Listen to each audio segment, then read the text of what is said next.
Rádio Café FM apresenta Programa Cristo no Lar. Um programa da Paróquia de São Sebastião de Espera Feliz.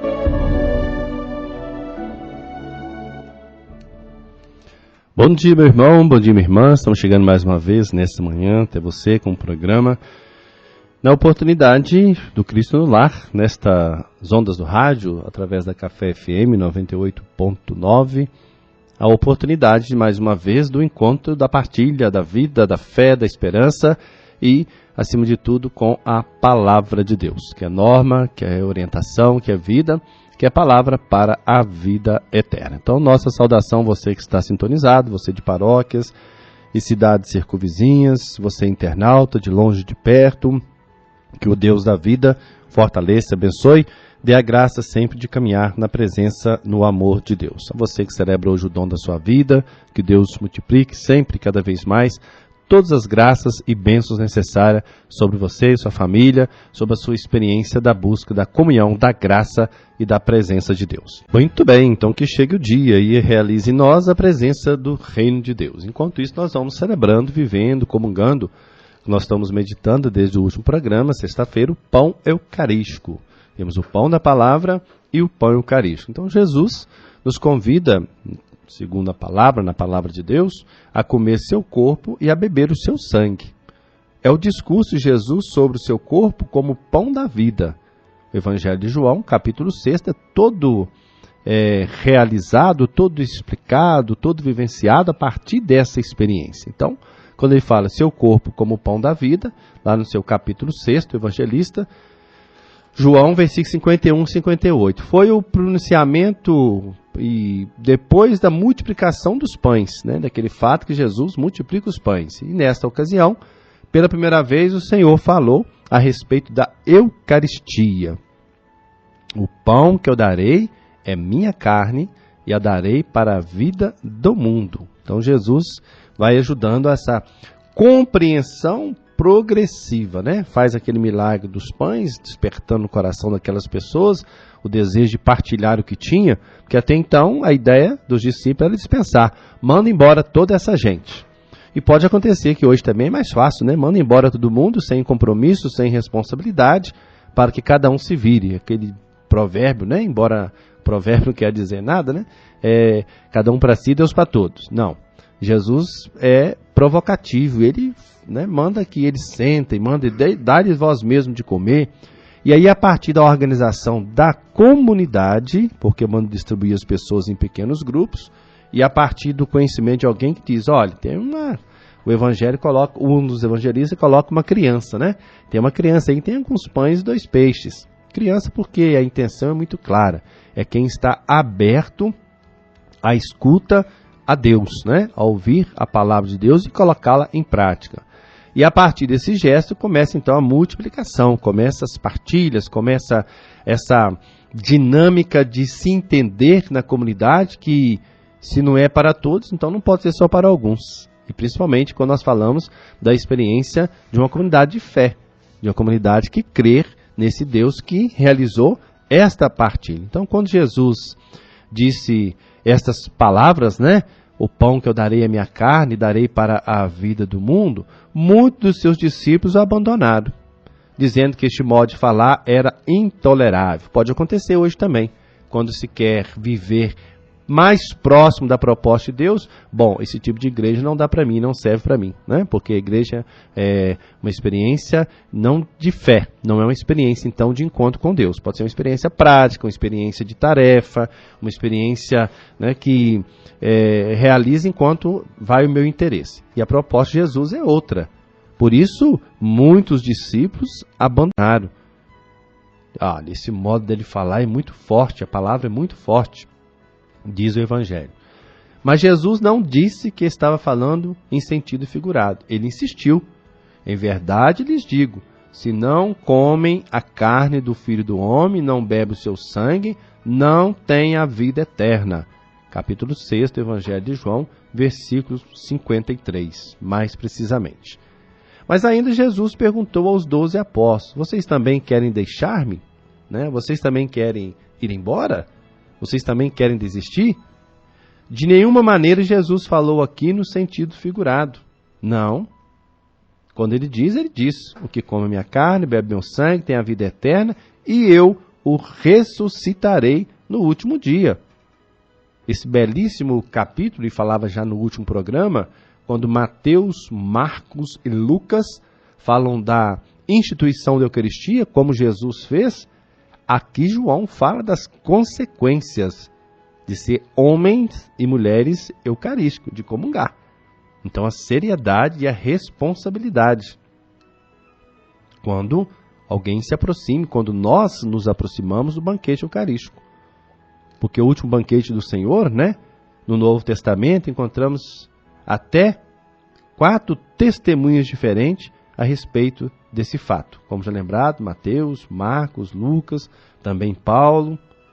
Então isso quer dizer, meu irmão, minha irmã, que a última ceia foi um acontecimento de suma importância na vida de Jesus e na vida da igreja primitiva. O que é isso? A igreja que nascia. A igreja que Jesus, né, que ali agora nascia. De suma importância reunir para celebrar a Eucaristia. Então, nas noites antes de morrer, Jesus convidou os seus apóstolos para celebrar a Páscoa dos judeus, que consistia, sobretudo, numa ceia solene. Esta comida era para os judeus a grande ação de graças a Deus.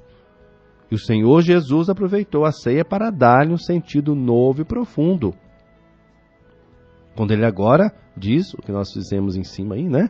O que come minha carne, bebe meu sangue, tem a vida eterna, e eu ressuscitarei no último dia. É um salto de qualidade daquela experiência judaica, para a experiência que agora ele se apresenta. Ele é o Cordeiro de Deus que tira o pecado do mundo. Então nós lemos no Evangelho de São Lucas, depois Jesus tomou o pão e dando graças, Eucaristém, em grego, né? Eucaristém, a expressão, né? O partiu e o deu aos seus discípulos, dizendo: isto é meu corpo, que é entregue por vocês. Façam isso em memória de mim, de Jesus. E depois da ceia fez o mesmo com o cálice, e disse: este cálice é a aliança nova selada com o meu sangue, que vai ser derramado por vocês. Capítulo 22 do Evangelho de Lucas, versículo 19 a 20. Cito aqui o capítulo e o versículo para que você possa ter oportunidade de aprofundar, de ter um encontro com a palavra de Deus, um encontro com aquilo que Jesus diz, aquilo que ele ensina, aquilo que ele fala. Então, a última ceia do Senhor tem muitos significados. Aqui, somente queremos indicar alguns aspectos importantes em relação com o que nós estamos vendo, né? Que é o pão eucarístico, o pão da palavra e o pão eucarístico. Então, primeiro, a ceia do Senhor é a grande ação de graças a Deus. A palavra, né, que é grega, né, dizemos atrás em Eucaristém, recorda as bênçãos que proclamam as obras de Deus. A criação, a redenção, a santificação. E a igreja prefere a palavra Eucaristia para indicar a ceia do Senhor, né, que Jesus reuniu para celebrar com os seus e disse: e façam isso em memória de mim. Então não é uma repetição, não é uma encenação. É a atualização do gesto de Jesus, dado à sua igreja. Vão, façam isso em memória de mim, celebre, anuncie, proclame, perdoe os pecados, dado à igreja para que, através dos sacramentos, nós possamos experimentar a ação gratuita, salvífica de Deus na nossa história e na história da humanidade, da qual nós somos chamados a participar e a viver. Então, segundo aspecto, quando Jesus disse na última ceia, ao partir o pão: tome e comam, isto é meu corpo. Não estava falando de forma também simbólica, não. Essas palavras anunciavam claramente sua presença misteriosa e real nos sinais do pão e do vinho. Realmente Jesus deu um novo sentido ao pão e o vinho. Não era só sentar ali para fazer uma ceia, para fazer um momento com aquela família que ele estava. Não. Jesus disse claramente: isso é o meu corpo. E Jesus indicou um realismo incomparável e não um simples simbolismo. Isso acontece na primeira Eucaristia ou na Santa Missa, quando nós celebramos, reunimos para celebrar. Eis o mistério da fé. Um terceiro momento, Jesus deu também aos seus apóstolos. o mandato de recordar e reviver estes gestos sagrados. Façam isso em memória de mim, capítulo 22, do evangelista Lucas, versículo 19. E a igreja, caros irmãos e irmãs, fiel a este mandato de Jesus, desde aquele momento até agora, realiza continuamente esses sinais sagrados que Jesus fez na última ceia. E a igreja acredita que o pão consagrado em cada Eucaristia é, ao mesmo tempo, figura e realidade do corpo celestial de Cristo, uma memória viva de Cristo. Então, celebrar a Eucaristia é celebrar a memória da fé, é celebrar a memória de Jesus. E um quarto e último ponto, o apóstolo Paulo, para recordar o sagrado, que é o alimento eucarístico, escreve em termos muito claros: o cálice que abençoamos não é a casa comunhão com o sangue de Cristo? E o pão que partimos não é a casa comunhão do corpo de Cristo? Primeira carta aos Coríntios, capítulo 10, aí até o 16. Paulo, então, vai fazendo também essa reflexão, essa meditação sobre este encontro que nós fazemos com Jesus na Eucaristia. Então, que busquemos nele a força necessária e precisa para continuar diante dos intempéries, das dificuldades que a missão tem e as consequências de sermos homens e mulheres eucarísticos, comungantes do corpo e o sangue do Senhor. Muito bem, então vamos aproximar da mesa de Jesus, orientados, iluminados pelo pão da palavra, que hoje para nós, capítulo 20 do evangelista Mateus, versículo de 20 a 28. Naquele tempo, a mãe dos filhos de Zebedeu aproximou-se de Jesus com seus filhos, ajoelhou-se com a intenção de fazer um pedido. Jesus perguntou: o que tu queres? Ela respondeu: manda que estes meus 2 filhos no teu reino sentem um à tua direita e outro à tua esquerda. Jesus então respondeu: não sabeis o que estáis pedindo. Por acaso podeis beber o cálice que eu vou beber? Eles responderam: podemos. Então Jesus lhe disse: se de fato vós bebeis do meu cálice, mas não depende de mim conceder o lugar à minha direita ou à minha esquerda. Meu Pai é quem dará esses lugares àqueles para os quais ele os preparou. Quando os outros 10 discípulos ouviram isso, ficaram irritados contra os 2 irmãos. Jesus, porém, chamou-os e disse: vós sabeis que o chefe das nações tem poder sobre elas e os grandes as oprimem. Entre vós não deverá ser assim. Quem quiser tornar-se grande, torne-se vosso servidor. Quem quiser ser o primeiro, seja o vosso servo. Pois o Filho do Homem não veio para ser servido, mas para servir e dar sua vida como resgate em favor de muitos. Até aqui, meu irmão, minha irmã, para nós, palavra da salvação, que é palavra de vida eterna. Nós meditamos esse evangelho hoje, que hoje é dia de São Tiago Maior, apóstolo, né? Na liturgia, celebramos a memória de São Tiago. Tiago, dito como maior, que era filho de Zebedeu, foi chamado por Jesus junto com o irmão João. Tiago, João e Pedro figuram como testemunhas privilegiadas de vários episódios da missão que Jesus realizou.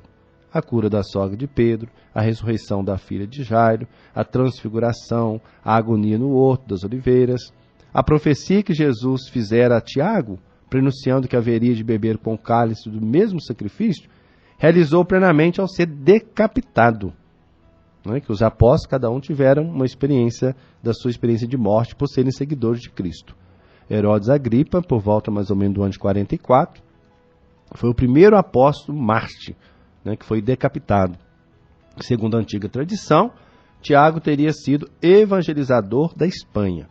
E a partir do século IX, São Tiago recebe culto extraordinário em Compostela, na Espanha.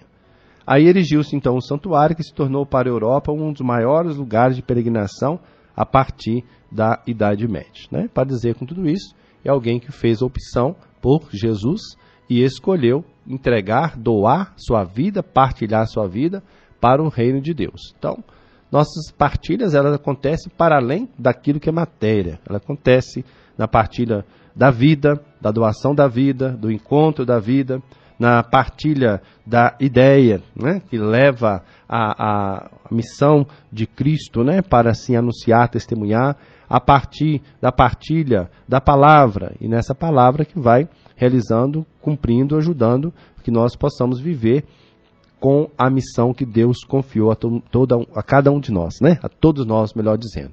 E saiba você, sim, que Deus confiou a você. Se ainda não descobriu qual é a sua missão, qual é a experiência que você deve fazer para este encontro com o Cristo, né? Vivo e ressuscitado, na missão da vida de fé de uma comunidade, é preciso descobrir, anunciar, para poder testemunhar, proclamar o reino, o amor de Deus. Então, que nós, a exemplo de São Tiago, como esse que doou sua vida, entregou a sua vida como apóstolo, anunciando a palavra de Deus, desapegou de si mesmo, né? Aquela experiência de kenosis, que a gente chama nos estudos teológicos, né? Kenosis quer dizer esvaziamento, esvaziar-se de si para preencher-se completamente de Deus, ter totalmente Deus na sua vida como absoluto. Nós só temos a realização a ganhar quando colocamos Deus como absoluto, né? Jesus já disse, né, quando enviou em missão para que eles pudessem não levar as coisas, mas que tivesse a experiência fundante do amor de Deus, a vida em Deus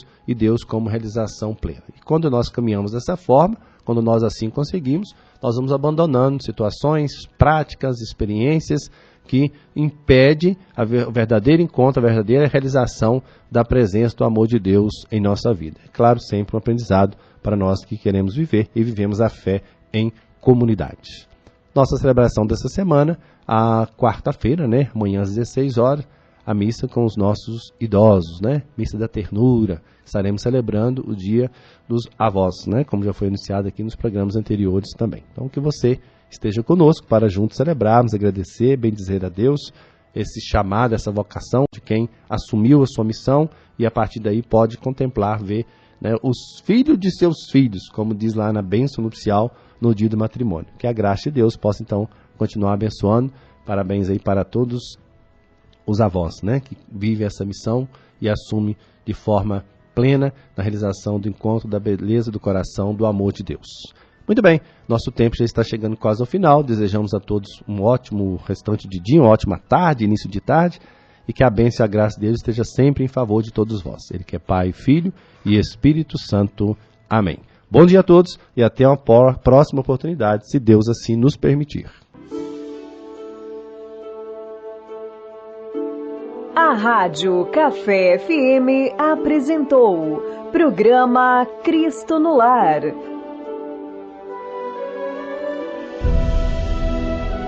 Um programa da Paróquia de São Sebastião de Espera Feliz.